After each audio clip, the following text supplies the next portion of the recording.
안녕하세요. 오늘 플랫폼 성능 분석의 모든 것이라는 주제로 발표하게 된 이평화입니다. 감사합니다. 저는 현대자동차에서 내비와 같은 앱들을 구동하는 인포테인먼트 플랫폼의 성능을 분석하고 최적화하는 업무를 담당하고 있습니다.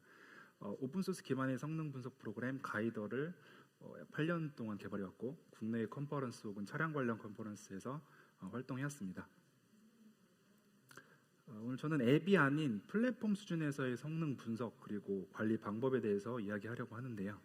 먼저 성능 이슈의 종류 그리고 분석 도구들 그리고 가이더에 대해서 소개를 드리고, 다음으로 가이더를 이용해서 다양한 수준에서 성능을 분석하는 방법을 말씀드리고, 이어서 상시로 성능을 셀프 모니터링 하다가 문제가 발생하면 분석용 리포트를 자동으로 생성하는 기능을 소개해 드리겠습니다. 마지막으로 서버를 이용해서 대량의 장치들에 대한 성능 정보를 수집했을 때 이 데이터를 어떻게 효과적으로 분석에 사용되는지 공유 드리도록 하겠습니다. 먼저 성능 이슈에 대한 내용입니다. 우리가 제품을 개발하면서 경험하는 성능 이슈들은 아주 다양한데요. 일단 체감할 수 있는 것이 느리고 불안정하고 버벅이는 것들이 있을 수 있습니다. 단일 앱 수준의 문제라면 분석하는데 크게 어렵지 않을 수 있습니다. 왜냐하면 대부분의 플랫폼들이 앱에 대한 디버깅이나 성능 분석 기능들을 잘 제공해주기 때문인데요.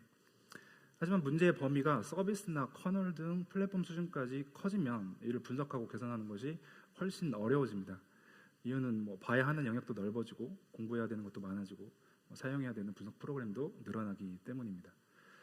저희 조직에서 개발하는 인포테인먼트 시스템의 경우에 시스템 내부적으로도 이제 다양한 앱들과 서비스들이 상호 연동해서 복잡한 복합 사양을 구현하고 있는데요. 시스템 외부에 있는 클러스터 그리고 헤드업 디스플레이, ADAS 등 여러 개의 시스템들과 연동하는 기능들까지 고려하면 시스템이 아주 굉장히 복잡해집니다. 이런 복잡한 시스템에서 발생하는 성능 이슈들은 정말 다양하고 분석하기 꽤나 까다로운데요. 빠르게 이슈를 분석하고 원인을 파악하기 위해서 최선의 방법은 최적의 성능 분석 도구를 빠르게 선택하고 아주 잘 사용하는 것입니다. 그럼 어떤 성능 분석 도구를 잘 써야 될까요? 성능 분석 도구들은 크게 세 가지 종류로 구분이 됩니다. 실시간으로 현재 상태를 보여주는 모니터링 프로그램, 그리고 일정 시간 동안의 정보를 수집해서 요약해주는 프로파일링 프로그램, 그리고 세부적인 동작들을 모두 로고 형태로 보여주는 트레이싱 프로그램 같은 것들이 있습니다. 성능 분석 도구는 이 그림에서 보시는 것처럼 시스템 영역마다 다양하게 존재하기 때문에 사용자는 목적에 맞게 잘 골라 써야 되는데요. 하지만 실제 성능 문제가 발생했을 때 뭐부터 봐야 되는지, 또 어떤 도구부터 써야 되는지 경험이 없다면 상당히 애를 먹게 됩니다. 결국 어떤 도구를 선택하고 시스템이 없다면 설치하고 환경을 구성하고 실행하고 결과를 분석하고 하는 일련의 과정을 반복해야 되는데요. 이러한 것들도 많이 하다 보면 공식처럼 쉽게 할 수 있을 것 같았지만 수년간 실무에서 성능 분석 작업을 하다 보니 여기 있는 도구들만은 또 불편하거나 부족하거나 불가능한 것들이 많다는 것을 깨달았습니다. 일단 하나 설치하려면 의존성 있는 패키지들도 깔아야 되고, 또 커널도 타겟 프로그램도 다시 빌드하기도 하고, 포팅을 위한 패치도 하고, 이렇게 동작하게 만들어도 결과가 원하는 수준으로 나오지 않아서 또 실망하고, 그러다가 점차 소스 코드도 없고 컴파일러도 없는 루트 쉘만 가지고 시스템을 분석하는 상황들도 늘어나기 시작했습니다. 결국 그럴 바에는 그냥 내가 직접 만들어서 쓰겠다라고 생각을 했고, 가이더라는 성능 분석 프로그램을 오픈소스로 만들기 시작했습니다. 가이더는 앞서 설명드렸던 모니터링 그리고 프로파일링, 트레이싱 기능과 함께 시각화 기능을 제공합니다.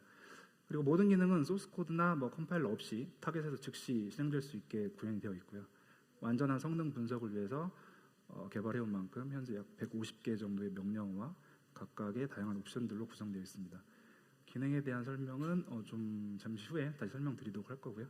가이더는 별도의 빌드나 설치 환경 설정 없이 기본 파이썬만으로 실행이 되고 ARM과 X86 그리고 리스크5 등의 아키텍처를 지원합니다. 요구되는 스토리지는 약 2MB 정도고요. 시스템 모니터링 시에 CPU 리소스는 ARM A57 기준으로 코어 1개의 약 2, 3% 정도를 요구하고 있습니다. 라이센스는 GPL 버전 2를 사용하고 있고요. 공식 저장소는 GitHub을 사용합니다. PIP와 OE도 지원하는데 그 OE는 제가 좀 게을러서 버전 업데이트한 지 오래됐고요. 리눅스 기반의 모든 플랫폼들 그리고 안드로이드에서 완전히 스탠드얼론으로 동작하고 맥OS와 윈도우에서도 부분적으로 동작합니다. AWS 같은 클라우드 링스 환경에서도 PIP를 사용하시거나 가이더.py 파일을 직접 실행시키시면 즉시 테스트가 가능하십니다. 말씀드린 것처럼 가이더는 현재 약 150개의 명령어를 이렇게 내장하고 있는데요. 그 외부 실행 바이너리를 쓰는 게 아니라 모두 내부적으로 직접 구현이 돼 있어서 의존성이 없습니다. 그림에서 보시는 것처럼 모니터링 그리고 프로파일링, 트레이싱, 시각화 기능 외에도 실험적인 분석을 위해서 시스템과 태스크를 제어하는 기능, 그리고 서버 클라이언트 구조의 통신 기능, 시스템 부하 테스트 기능, 다양한 편의성 기능들을 모두 지원합니다. 오늘은 시간 관계상 모든 기능들을 다 여기서 소개해드릴 수는 없기 때문에 주로 사용되는 기능 위주로 간략하게 설명을 드리겠습니다. 궁금하신 것은 GitHub이나 가이더 헬프 명령을 쓰시면 설명과 함께 옵션 등에 대한 그리고 예제에 대한 설명들이 자세히 나오기 때문에 그 부분을 참고하시면 되겠습니다. 그럼 이제 가이더를 이용한 성능 분석 방법을 간단히 소개해드리겠습니다. 먼저 가이더에서 제일 많이 쓰이는 리눅스의 탑과 같은 실시간 자원 모니터링 기능이 있는데요. 실시간으로 시스템 수준에서 리소스 사용량과 이벤트 발생 정보 등을 보여줍니다. 이 기능을 이용하면 당장 시스템에 어떤 문제가 있는지 어떤 넓은 범위에서 관찰할 수가 있고요. 기본으로 CPU, 메모리, 스토리지, 네트워크 등의 자원 정보를 상세히 보여주고 추가로 지연 정보들을 보여줘서 어떤 부분에 처음에 집중해서 분석을 시작해야 될지 힌트를 얻을 수 있습니다. 문제 분석이 시작 단계에서 쓰이는 꽤 편리한 기능이고요. 가로 안에 있는 단어는 실제로 사용되는 명령어에 대한 정보이니 이후 장부터는 참고해 주시면 될 것 같습니다. 다음은 시스템 콜 프로파일링 기능입니다. 시스템 전체 혹은 태스크 단위로 어떤 시스템 콜이 호출되어 있는지 그리고 또 얼마나 오랫동안 걸렸는지 이런 것들을 요약해서 보여주는데요. 이것을 이용하면 사용자 레벨에서 볼 수 없었던 의도치 않은 그런 동작들을 관찰할 수 있고 시스템 전체 수준의 커널 부하 혹은 머물렀던 시간 이런 것들을 확인할 수가 있습니다. 다음은 I/O 프로파일링 기능입니다.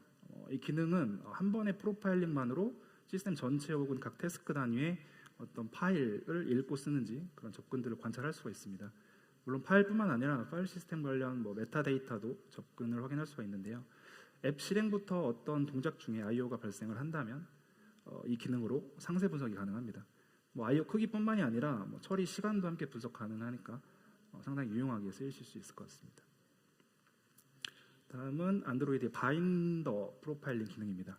안드로이드에서 IPC로 주로 사용되는 바인더는 일단 태스크나 혹은 RPC 단위로 동작이 이루어질 때 이것들을 분석할 수 있는 기능인데요. 불필요하거나 응답이 오래 걸리는 RPC를 분석할 때 유용하게 쓸 수 있습니다.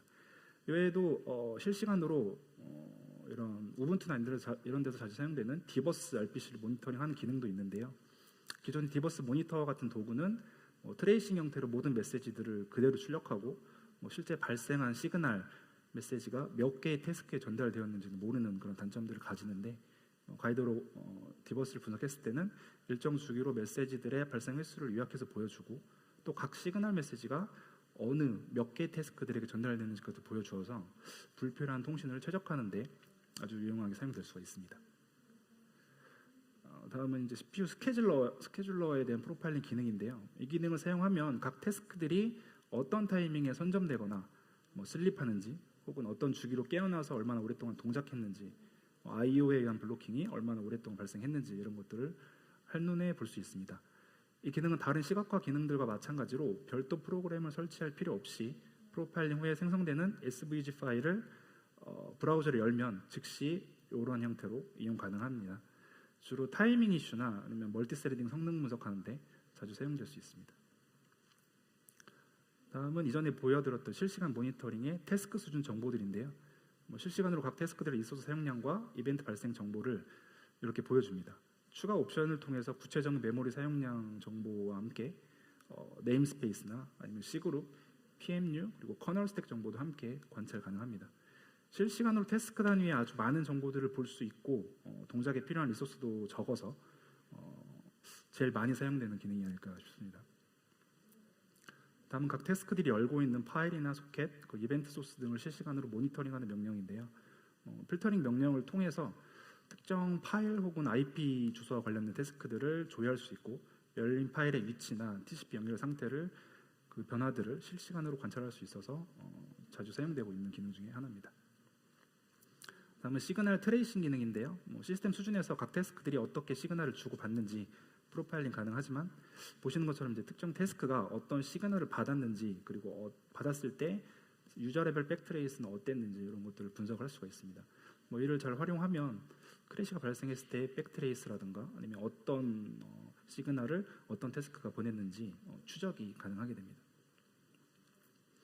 다음은 실시간으로 이제 특정 태스크가 호출하는 네이티브 함수들을 백트레이스 포함해서 요약해서 보여주는 기능입니다. 네이티브 함수라고 하면 C나 C++ 그리고 러스트, 고랭 등의 언어에 대한 함수들이고요. 이 기능은 실제 함수 처리에 소요된 시간이 아니라 호출 횟수들을 측정할 때 사용될 수 있고 특정 함수들 대상으로만 모니터링 범위를 제한할 수도 있습니다. 그래서 주로 어떤 함수의 호출 여부나 특정 함수를 호출하는 콜러 함수들의 추적 그리고 특정 함수들의 호출 주기 등을 확인하는 데 주로 사용됩니다. 만약에 오래 걸리는 함수들의 정보를 실시간으로 확인하고 싶다면 이것과 유사한 형태로 샘플링해서 콜스택을 보여주는 기능이 있는데 그것들을 사용하실 수 있을 것 같습니다. 좀 전에 모니터링 대상이 사용자 레벨, 그러니까 유저 레벨의 함수였다면 실시간으로 특정 태스크의 시스템 콜과 백트레이스를 모니터링할 수 있는 기능도 있습니다. 추가로 호출된 각 시스템 콜의 에러 리턴에 대한 횟수도 나오기 때문에 문제가 발생하는 시스템 콜과 그에 대한 백트레이스도 같이 볼 수 있다라고 이해하시면 될 것 같습니다. 다음은 실시간으로 특정 태스크가 호출하는 함수들을 트레이싱하는 기능입니다. 백트레이스까지 이렇게 보여주기 때문에 그리고 또 레벨링에서 보여주기 때문에 해당 함수가 어느 경로로 호출되어 왔는지 쉽게 확인할 수가 있고 추가로 함수 단위의 핸들링 명령어를 사용할 수가 있는데요. 이 아래쪽에 보시면 해당 함수 호출 시점에 함수 인자를 조회하는 것뿐만이 아니라 인자값이 가리키는 메모리 주소에 저장된 내용도 조회가 가능하고요. 더 나아가서 인자와 메모리 값들을 조작할 수도 있습니다. 약간 GDB가 가지고 있는 그런 파워를 가지고 있다고 보시면 될 것 같고요. 이런 함수 핸들링 명령들은 최초 실행 시점에 입력되면 해당 함수가 호출될 때마다 자동으로 실행이 되는데 현재 약 50개 정도의 핸들링 명령어가 있고 필요하면 이것들을 잘 조합해서 분석에 사용할 수 있는데 이걸 잘 사용했을 때 아주 강력한 기능으로 활용될 수가 있습니다. 함수 트레이싱은 네이티브 함수뿐만이 아니라 Node.js 대상으로도 가능하고요. 파이썬 대상으로도 가능합니다. 다른 언어와 달리 함수 코드 라인 정보까지도 표시될 수가 있습니다. 추가로 메모리 누수 추적이나 메모리 사용량 최적화를 위해서 함수 단위의 런타임 메모리 사용량도 프로파일링 가능합니다. 가상 메모리 수준의 할당이 아니라 물리 메모리 수준의 할당에 대한 분석도 지원하고요. 메모리를 할당한 함수뿐만이 아니라 함수가 속한 파일 단위의 분석 그리고 할당 크기 같은 것도 분석 가능합니다. 이제까지 보셨던 모든 텍스트 기반의 함수 분석 결과는 요게 이제 함수 콜스택이 좀 길어지다 보면 사람이 분석하기가 되게 어려워지는데요. 이것들은 플레임 그래프로 쉽게 변환될 수가 있습니다. 이것도 이전에 보셨던 시각화 기능들과 마찬가지로 SVG 파일로 아웃풋이 나오고 이걸 브라우저로 열었을 때 쉽게 이용하실 수가 있고요. 함수 호출 횟수나 소요 시간 그리고 메모리 크기 같은 것들이 이렇게 비율적으로 시각화가 됩니다. 지금까지 가이더를 이용한 성능 분석 기능들에 대해서 소개를 드렸는데요. 이제 이러한 수동적 분석 기능들은 이미 문제가 발생한 이후에 유지되거나 아니면 재현이 다시 돼야 이런 기능들을 사용할 수 있다는 한계를 가지고 있습니다. 근데 시스템을 오래 사용하다 보면 아주 간헐적으로 발생하는 문제들 그리고 발생 후에 금세 사라지는 문제들 또 재현이 안 되는 문제들 또 복잡한 조건에서만 발생하는 그런 문제들이 있는데 이런 문제들을 분석하려면 로그만으로도 부족하고 그리고 이것들을 다시 재현하거나 뭔가 시도를 하려면 정말 장편의 소설을 써야 되는데요. 이런 문제들 다루기 위해서 가이더는 데몬으로 상시 동작하면서 시스템 성능을 자동으로 모니터링합니다. 지속적으로 시스템 성능 정보를 수집하고 보관하다가 정의된 문제 조건이 만족이 되면 이때 분석할 수 있는 성능 분석 리포트를 자동으로 생성하게 되는데요. 이때 발생한 문제를 직접 핸들링하거나 또 분석을 위해서 추가로 데이터를 뽑아내기 위한 명령도 등록을 해두면 자동으로 그 명령들이 실행돼서 추가 데이터를 뽑아낼 수 있는 기능도 지원하고 있습니다. 그럼 이제부터 상시 성능 모니터링 기능에 대해서 말씀드리겠습니다. 먼저 모니터링 가능한 대상은 다음과 같습니다. 시스템의 물리적 장치들부터 논리적인 자원들 그리고 각종 로그들 그리고 다양한 종류의 함수들, IPC까지 모두 자동으로 모니터링이 가능한데요. 시스템 수준뿐만 아니라 태스크 수준의 모니터링도 가능하니 필요에 따라서 모니터링 조건을 잘 설정하는 것이 매우 중요합니다. 그러면 이제 모니터링에 대한 설정 부분을 한번 봐야 되는데요. 가이더가 초기화 시점에 설정 파일을 로딩해서 모니터링 대상과 그리고 그 범위 그리고 조건들을 파악합니다. 모니터링 중에 이 조건들을 만족시키는 상황이 됐을 때 문제가 발생했다고 판단을 하고 같이 등록된 명령어들을 순차적으로 실행을 하게 됩니다. 화면 왼쪽에 보시는 것이 정의 형식이고요. 이것들을 보시면 가장 첫 번째 레벨에서는 이전에 보여드린 모니터링 대상을 정의합니다. CPU나 메모리 이런 것들이 들어갈 수 있고요. 그 다음 레벨의 범위에서는 시스템이 입력되거나 혹은 태스크의 이름 혹은 PID 같은 것들이 입력될 수가 있습니다. 레귤러 익스프레션이 지원되고요. 그래서 어떤 범위까지 이제 모니터링을 할지가 정해지면 그 모니터링 조건이 들어가야 되는데 그 아래 레벨에서는 적용에 대한 여부 혹은 임계치 값과 지속 조건들 그리고 이벤트 발생했을 때 제일 아래쪽에 자동으로 실행되는 명령어 리스트 같은 것들이 등록될 수가 있습니다. 오른쪽 예제를 설명드리면 CPU 사용량을 시스템 수준에서 모니터링하되 만일 전체 CPU 사용량의 총합이 95% 이상을 5초 동안 유지하면 아래에 있는 두 개의 명령어들이 실행된다라는 의미입니다. 여기서 명령어는 가이더에 내장된 명령어일 수도 있고 또 쉘에서 실행 가능한 외부 명령어일 수도 있습니다. 여기서 적혀있는 세이브로 시작하는 이런 명령어들은 내장 명령어이고 모니터링을 통해 지금까지 수집해왔던 데이터들을 기반으로 성능 리포트를 자동으로 생성하는 명령이라고 이해해 주시면 될 것 같습니다. 성능 리포트에 대한 내용은 다시 이후에 설명드리겠습니다. 가이더는 백그라운드에서 동작하기 때문에 이 데몬으로 동작하기 때문에 외부에서 가이더를 제어하기 위한 명령들이 필요한데요. 혹시라도 가이더를 다시 재시작하지 않고 동적으로 뭔가 명령을 내리거나 설정을 변경하려면 이런 제어 명령을 쉘에서 사용하실 수 있습니다. 그럼 이제 문제 발생 시점에 자동으로 생성되는 리포트 파일이 어떤 건지 그걸 좀 설명드리겠습니다.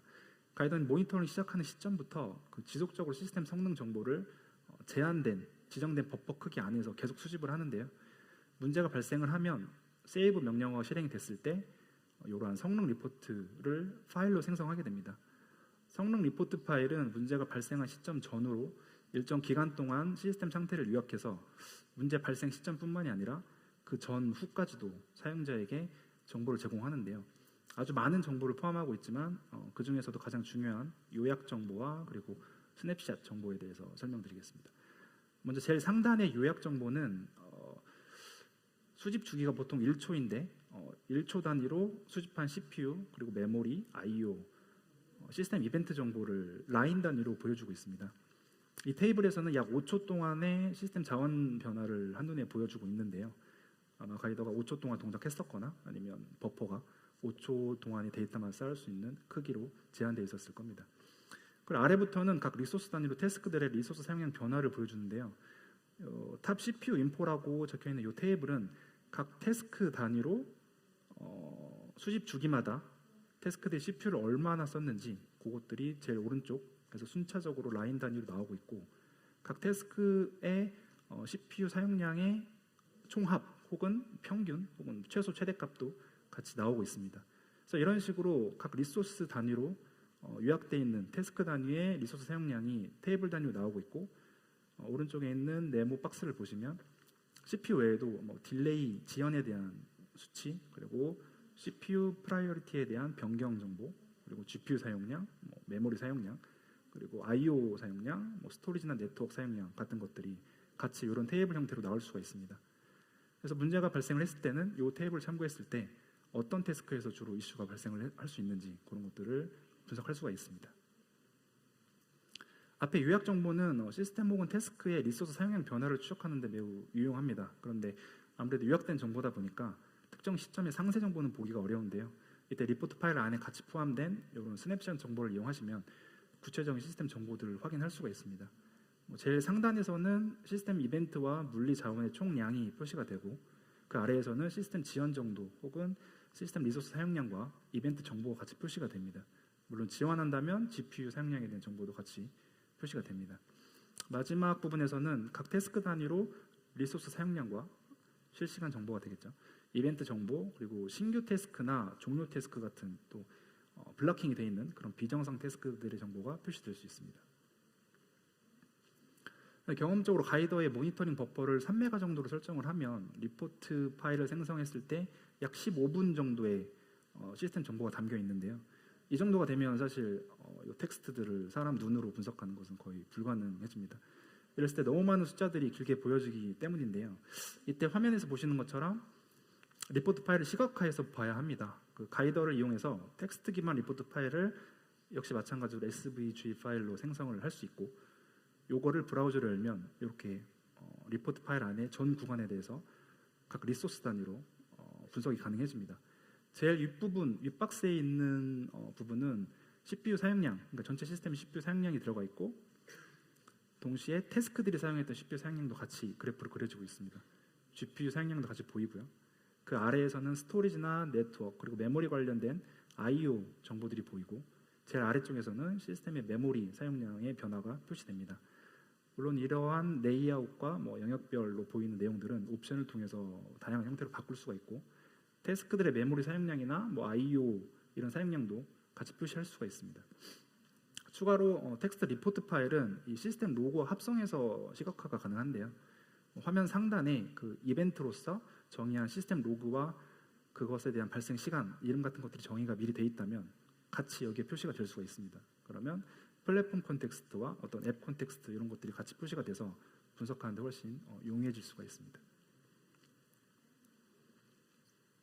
이렇게 성능 문제가 발생했을 때 지정된 디렉토리에 성능 리포트 파일이 자동으로 생성이 되는데요. 이때 중요한 것은 중복으로 생성되지 않게 하기 위한 이름 포맷입니다. 이런 식으로 파일 이름을 네이밍함으로써 중복 파일 생성의 위험이 사라지고, 또 이름으로 정렬했을 때도 시스템 시간과 무관하게 시간의 순서대로 리포트 파일들이 보여지기 때문에 그러한 장점을 위해서 이런 네이밍을 사용하고 있고요. 또 옵션으로 용량 제한을 적용을 해서 해당 디렉토리의 용량이 제한된 크기를 넘어서는 순간 가장 오래된 리포트 파일부터 순차적으로 지워서 용량을 확보하는 기능도 지원합니다. 당연히 양산하는 플랫폼에서는 스토리지를 무한대로 사용하면 큰일이 나겠죠. 앞서 소개해드린 상시 모니터링 기능은 가이더가 시스템 부팅 단계부터 자동으로 실행이 돼서 지속적으로 시스템 정보를 수집하고, 문제가 발생했을 때 이를 분석하기 위한 성능 리포트를 자동으로 생성하고, 또 더 나아가서 문제를 직접 핸들링할 수 있는 명령도 자동으로 실행할 수 있었는데요. 하지만 이렇게 생성되는 모든 데이터는 결국 단말 안에서만 존재하게 됩니다. 그래서 이 데이터를 뽑아내려면 직접 단말에 연결을 하는 수밖에 없는데요. 현대 자동차에서는 이미 1000만 대가 넘는 커넥티드 카가 판매가 되었고, 이러한 많은 장치들에 대한 성능 문제를 분석하려면, 특히나 고객 차량에서 발생한 그런 성능 문제를 분석하려면 리포트를 차량 안에서만 생성하는 것으로는 부족하겠죠. 마지막 장에서는 대량의 단말로부터 성능 정보를 취득해서 이를 어떻게 활용하는지에 대해서 말씀드리겠습니다. 실시간으로 가이더에 의해서 생성되는 성능 정보는 별도의 그 JSON 파일로 지속적으로 단말 안에서 업데이트가 되는데요. 이에 대한 정보들이 이렇게 그림으로 표시되고 있습니다. 이렇게 각 리소스 단위로 시스템 수준 혹은 태스크 수준으로 정보들이 표시가 되고, 가장 오른쪽 상단에서는 부팅 이후 발생했던 성능 문제들의 리스트 그리고 그 횟수가 표시가 되고, 그 아래에서는 각 리소스별로 피크 사용량 수치가 표시가 됩니다. 모든 단말에서는 실시간으로 생성되는 정보를 서버에서 실시간으로 수집해서 실시간으로 가공하고 보여준다면 꽤 멋지겠지만, 현실적으로 1000만이 넘는 이런 장치들에 대해서 실시간 처리는 비용 혹은 안정성, 가용성 측면에서 효과적이지 않다고 판단을 했고, 따라서 단말의 데이터를 서버에서 어떻게 수집하고 가공하냐는 그 목적에 따라 달라질 수가 있겠는데요. 제가 선택한 시나리오는 실시간은 아니고 하루 단위로 이렇게 수집한 장치들의 성능 정보를 가공해서 대량의 장치들에 대해서 일반적인 성능 현황을 대시보드로 보여주고, 문제가 발생한 상황에 대해서는 구체적인 데이터를 뽑아서 추가로 분석하자라는 방향이었습니다. 그래서 이를 위해서 발생한 성능 이슈들의 리스트, 그리고 피크 리소스 사용량, 그리고 성능 리포트 데이터가 필요한데요. 일단 이런 성능 리포트 데이터만으로도 문제가 발생한 상황에서의 스냅샷 정보 같은 것들이 확인이 되고, 그리고 문제 발생 전후의 일정 구간에 대한 시각화도 가능합니다. 그래서 문제가 왜 어떻게 발생했는지 어느 정도 분석이 가능해지고요. 또한 대량의 디바이스들을 대상으로 해서 수집한 피크 리소스 사용량 데이터를 이렇게 바이올린 그래프로 그리면 플랫폼이나 뭐 기간 등으로 분류해서 장치들의 리소스 사용량 추세를 확인할 수가 있습니다. 뭐 이를 잘 활용하면 신규 버전 배포 후에 이런 피크 리소스 사용량의 변화, 그리고 복잡한 뭐 복합 사양 동작에 대한 코너 케이스, 뭐 저희가 다 검증을 개발 단계에서 할 수는 없으니까요. 그리고 비정상적인 시스템의 동작 같은 것들을 확인해 볼 수가 있습니다. 여기서 관찰된 이상 데이터를 가지고 성능 리포트와 연결이 되면 상세 분석이 가능해지기 때문에 일단 이런 이상한 상황들, 그리고 문제가 되는 상황들을 분석하는 데까지 어렵지 않게 도달할 수 있고요. 피크 데이터 외에도 로드 에버리지 같은 데이터를 활용을 하면 평균적인 시스템 부하 같은 것도 분석할 수 있습니다. 추가로 태스크의 뭐 메모리 사용량이 비정상적인 경우에도 제일 오른쪽 하단에 보시는 것처럼 이런 식으로 원형 차트로 시각화를 해서 태스크가 어떻게 메모리들을 구체적으로 사용했는지 분석이 가능해집니다. 이렇게 서버 수준에서 수집하는 성능 데이터의 가공 작업을 자동화하면 이제 진짜 완전한 대시보드 형태로 진화할 수가 있는데요. 뭐 매일 아침에 전날의 성능 현황을 대시보드로 확인하고 문제가 발생했거나 또 이상 징후가 보이면 그때는 상세 데이터를 조회해서 분석하고, 그래서 조기에 문제를 해결하고 또 예방하는 활동으로 이어질 수가 있겠습니다. 저희 현대자동차 인포테인먼트 소프트웨어 개발팀에서는 차량용 인포테인먼트 시스템을 개발하고 있습니다. 그래서 리눅스 플랫폼부터 안드로이드 플랫폼까지 다양한 차량용 플랫폼 그리고 서비스 앱들을 개발해 왔고, 현재는 이제 서비스 기획과 플랫폼 그리고 어플리케이션들을 개발하고 있습니다. 그래서 관심 있으신 분들은 함께 연락 주시고 같이 개발하면 좋을 것 같습니다. 네, 여기까지 발표 들어주셔서 감사합니다.